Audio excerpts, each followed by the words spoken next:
Welcome to an episode of Just Drove In. If you'd like to submit a clip, the instructions are in the description.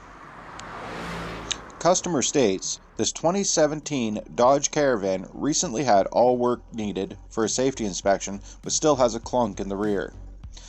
I guess the mechanic must have missed a few things.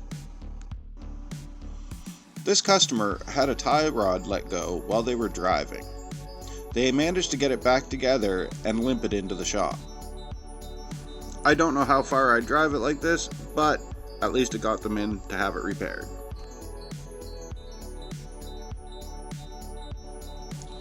Customer states, I still smell fuel after I had another shop fix the fuel rail on my 96 Ford Ranger.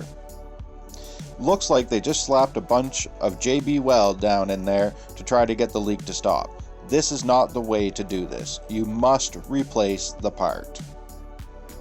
This 2011 GMC Terrain was brought in to have an oil change done. The mechanic noticed that the rocker panels on both sides of this thing were pretty much non-existent. This 2013 GMC Sierra was brought in for its yearly safety inspection. By the looks of the rust and how severe it is, this thing has been going wrong for a lot longer than a year. If you have a clip you want to submit, instructions are in the description. Now I'll leave you with a little wiener. If you like this content, consider subscribing. Thanks for watching.